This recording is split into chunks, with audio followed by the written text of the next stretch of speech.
Hi guys, just wanted to tune in and update you on, well, this video's little hobby topic.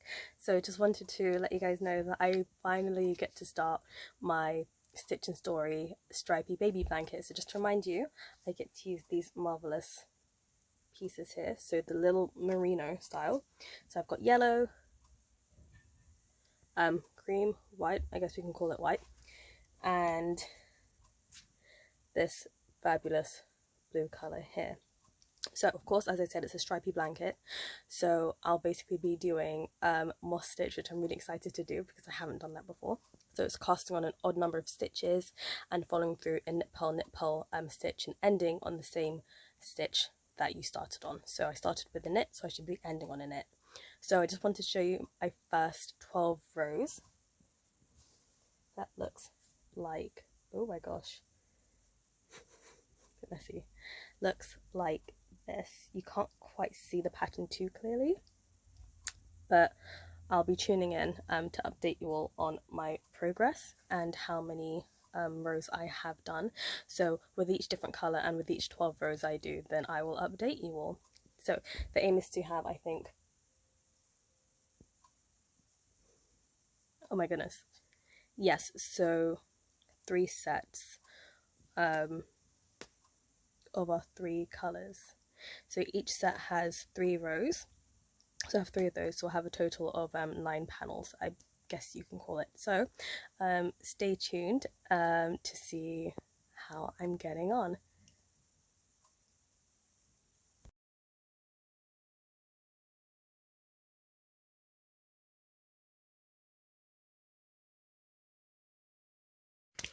Hi guys, it's been a minute. So I just wanted to update you guys on how my stripy blanket is going. Just to remind you, it is from Stitch and Story, and it is their stripy blanket featuring blue, white and yellow. So this is how it looks so far. Oops. So rather, this is how it looks so far. I go for us to stretch out a bit. So and I did initially say it was 3 panels, or rather 3 groups of the 3 colors, but it's actually 4 groups. So we've got our first group here, so our first group of 3, second group of 3, oh, third group of 3, and now I'm working on our 4th group of 3. So I've got my trusty row counter. There we go. Can't see it. Sorry. It's not super clear, but currently we are on row 10. So I'm going to stitch my final 2 rows, and we're going to see how everything turns out.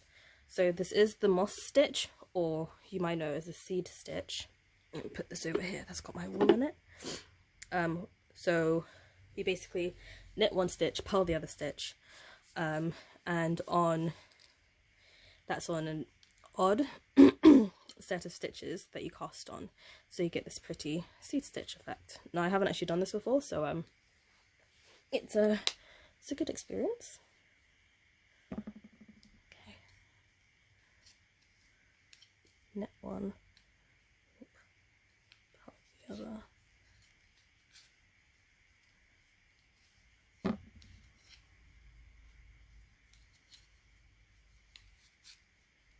Let's adjust the camera.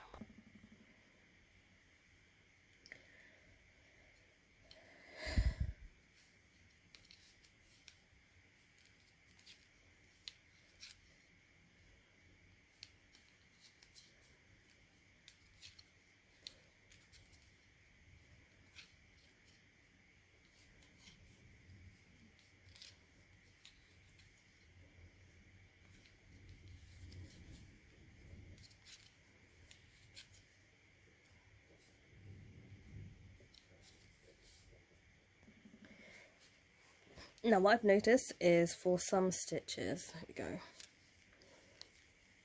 so this one here is actually, it's got a bar going across it, so that was a purl stitch, and the one next to it has like a V almost, which is a knit stitch. So when doing the moss stitch, you basically have to do the opposite stitch. So for this one, where I did do a purl, I need to turn that into a knit stitch. So yarn at the back, knit that one, then I bring my yarn forward, and then I purl the other one. So it's a good tell if you happen to lose yourself. So if you're talking to someone, or you're watching something, but really I don't really watch anything while I do projects, it'll just be like background noise. But if you do find yourself a bit confused, like, oh my gosh, what did I just do? What am I doing now? I don't want to have to unravel, because nobody likes doing that. Then you can literally just look at the stitch that you've just done. Alternatively, you can see where you have the yarn on your last stitch. So my last stitch, the yarn is at the front. And when you change it to another direction, so I put it behind so I can knit this one, it almost tightens the yarn on for the following stitch. So that is also a tell. So I'm just going to get to the end of this row, and then I'm going to go ahead and do our final row of our blanket. Okay, so I'm now down to my last 3 stitches, which is quite nice, because for me that's always a tell that my last 3 stitches ends on a knit. So it'd be a knit, stitch, purl stitch, knit, stitch.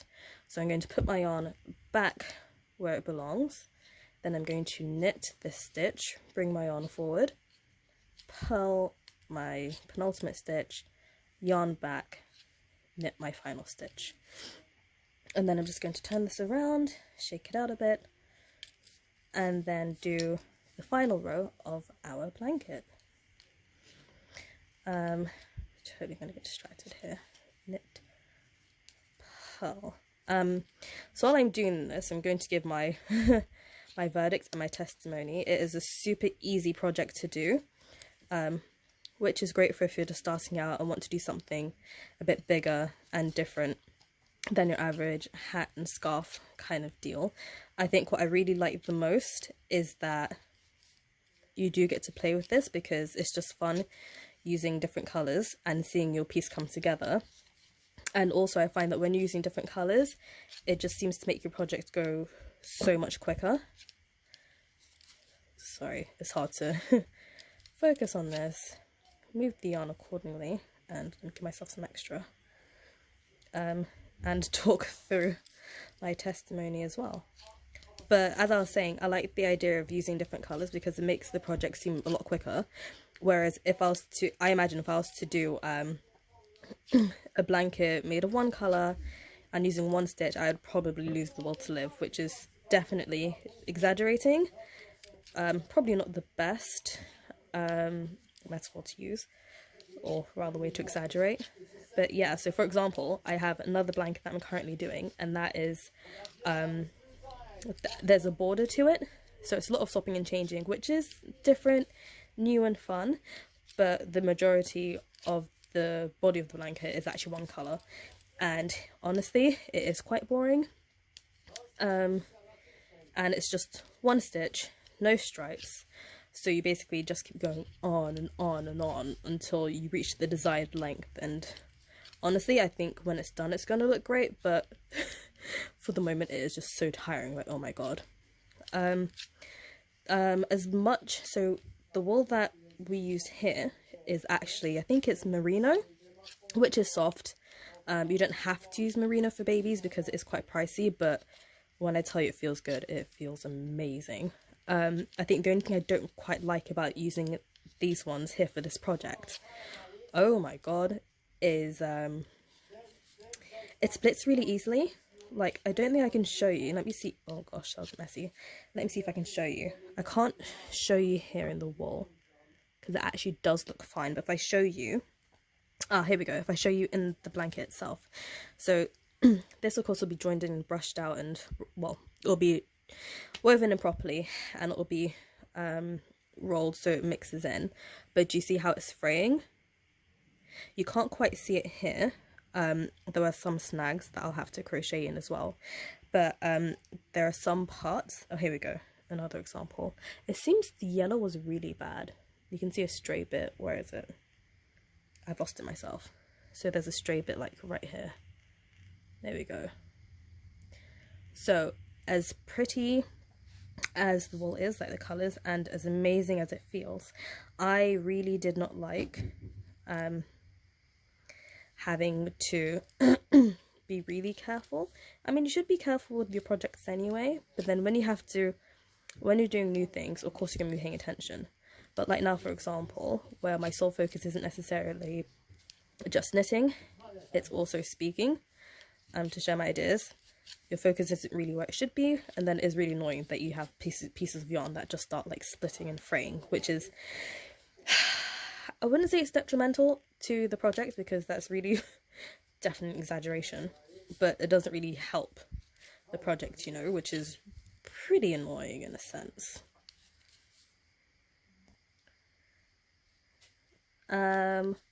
What else? As petty as it is, I would think maybe the choice of needles probably didn't help. There's nothing wrong with wood.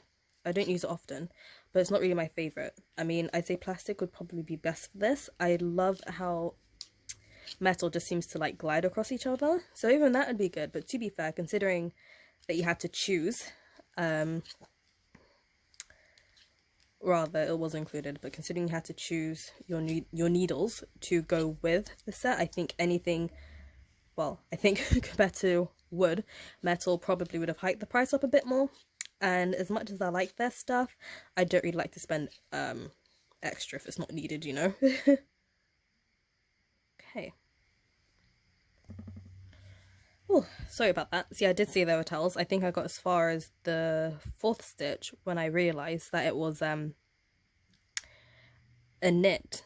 So the 3rd one was going to be a purl, which means the last one would end on a purl, and that wasn't right. So I had to retrace my steps to see where I made a mistake, and as you can see, it was quite far away, or rather early on. So let me not talk so I don't make a mistake, because I don't want to be going through this again. So going to knit this one, purl. I don't usually say out loud, but I'm going to do it for now. Knit, purl, knit, purl, knit. Oh, see, I don't know if you saw that, but it just kind of frayed a little. It could be because I had to go back, but also because it's merino and it's not super fine like mohair, but it is fine. Okay, now we're back to where we should be. Knit, yarn forward, purl, yarn back, knit. Okay, so that was the last row of our blanket. There you go. So you can see it is actually a decent length. It's a very good length actually. Can't really describe it any other way, and I like it hangs very well. And you obviously can't tell through the video, but it is so soft. Like, not super soft like velvet, but a really nice texture anyway. So what I'm going to do is I'm just going to rest this here for a minute, and I know what comes next, but it's always good to consult your pattern anyway. I don't actually think I need this, so I'm going to wiggle this off and pop that over there. Okay. So we've got our how to knit booklet here. Let's just open up our Stripey Blankie pattern. Here we go. Don't really need this. Okay, it's nice because I had these to mark off as you go, but kind of made my own mental note, so it's fine. Like I said, you have 4 groups of your 3 colours. I've got my 4 groups here, so we're done. Here we go, which will be a total of 36 rows. Right, so what it says here, oh, that's nice. It says if you want a larger blanket, you just increase the rounds before you cast off. But you know what? I think I have enough yarn for maybe 1 extra round of all of those colours. But I don't want to tempt fate, so I'm just going to leave it as it is, because like I said, I've got the pattern here. That's what I was going to follow. So finishing, here we go. It says we need to cast off all stitches loosely. That's number 1. After that, we need to use a sewing needle or a darning needle to weave in any loose tails and basically hide them. And then we need to block our work. I've never blocked before, but I feel for the sake of blankets, I really should start. And it's great because it tells you how to do it here. So, how to block. To keep your knitted piece from losing shape and or to smooth out lumps and bumps, try blocking. This will achieve a more even look and stop your work from curling. That has been an issue in the past with little garments that I did, but that's also down to my tension being a bit too tight when I started off, but it's better now. It's since improved.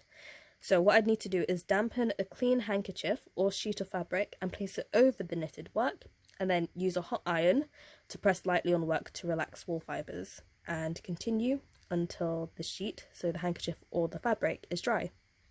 Pretty straightforward. I won't record that just because my iron isn't in the best position. I did try that when I was making my kefta. Managed to do it but didn't quite like it, so probably wouldn't do that again. Okay, but now I need to cast off our stitches here loosely. I don't really cast off loosely very well. I like things to be secure, but I'm going to try and keep it loose. Otherwise it's going to mess up the shape of our blanket, and even when that's blocked, that's still going to look very strange. So for the casting off, I think I've casted off here already on my channel, I think for my jumper piece. Since this is a different stitch, so we've got our moss stitch here, you have to cast off in the same way. So you always cast off with 2 stitches. So first I'm going to start with my knit. I'm not going to make it too tight.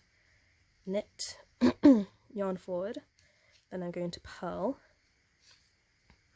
and then I'm going to take my needle and bring over the first stitch like so. So I've knit one, purled one, I'm going to put my yarn back, and then I'm going to knit the third one and bring over my first stitch. I'm probably going to forget if I'm knitting or purling, but that's what our trick is for. So this one here, that's a knit stitch. So I need to put my yarn forward and purl it,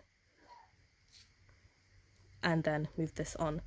I'm not going to talk through anymore because, like I said, I'm used to having a relatively tight tension, and casting off loosely does not usually work in my favour. And since this is a very new style of pattern for me, I do need to focus, so just enjoy watching as I do.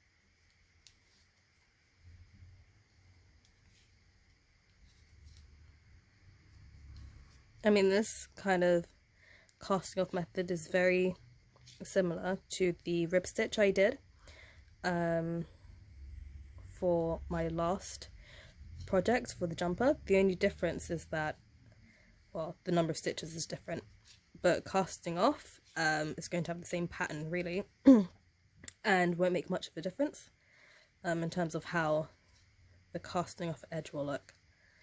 But my gosh, the loose casting off is it's a struggle. It looks too loose in my opinion, and I don't particularly like it.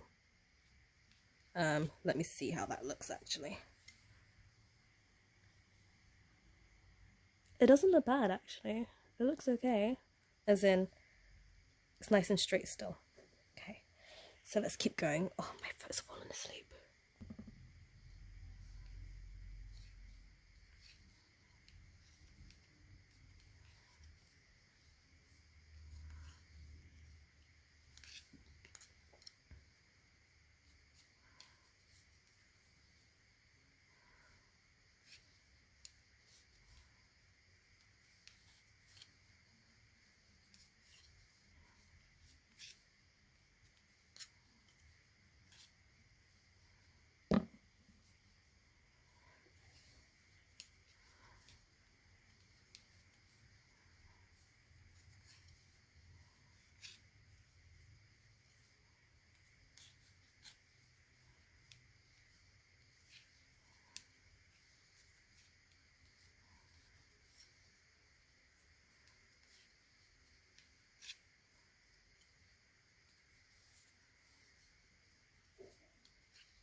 Oh, getting there.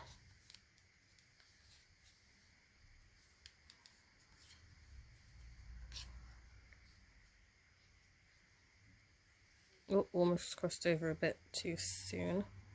I'm not entirely sure how that would compromise the work, but since I've been consistent with that, I don't really want to ruin it last minute by being hasty.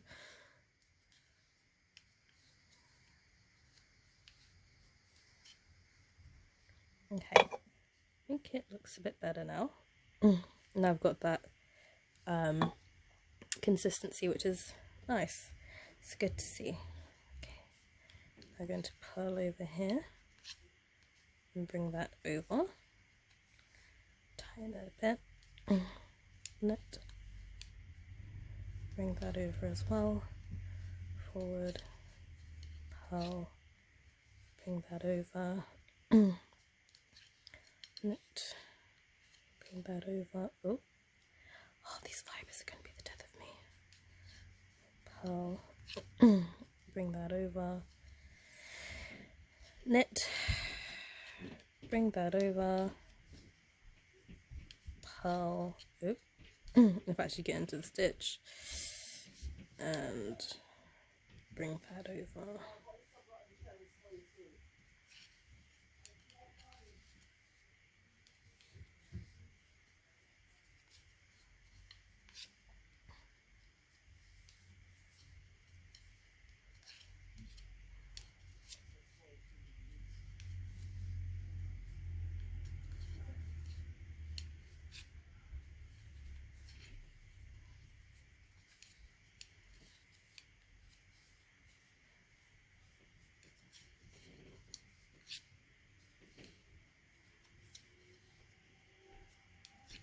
I'm sorry, I do tend to bring my work a bit close to me, which is a bit annoying because it's far from the camera. I haven't quite got the knack for recording knitting tutorials. Most definitely a work in progress. Okay, running low on some wool, so let me take this out. Okay, so this is back to a knit. And oh, there we go.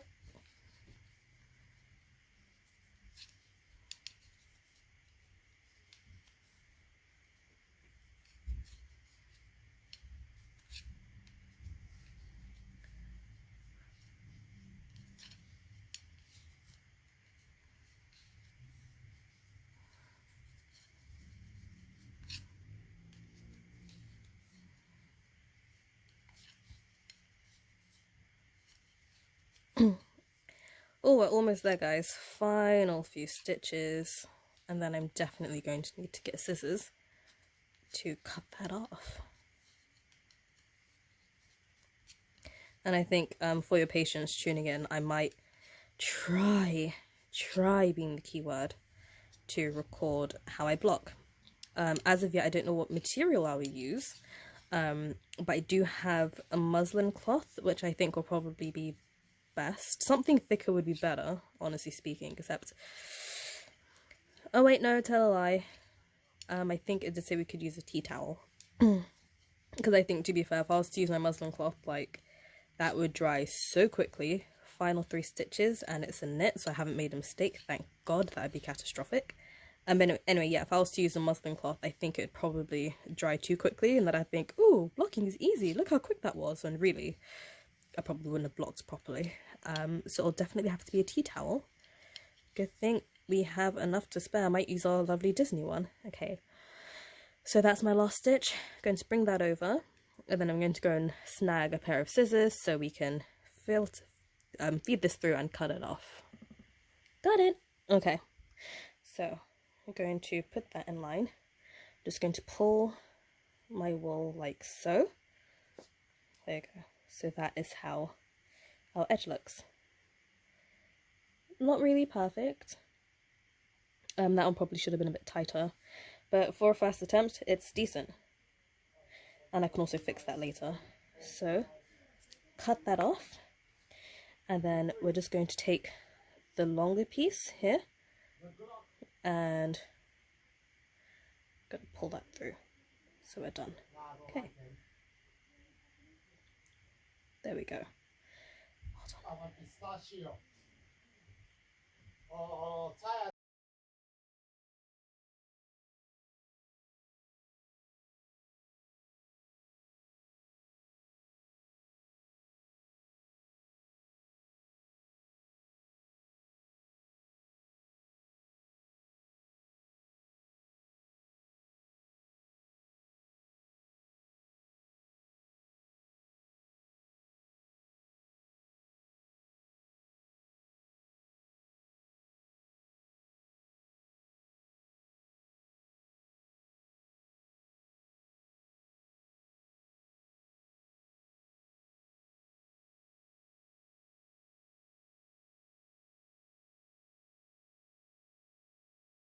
Seems we have wispy bits all over the place. There we go. So there's our baby blanket. In all honesty, it doesn't even look that big, but I'm not a baby, so it's not for me. Right, so blocking is going to be fun. So stay tuned to see how it turns out.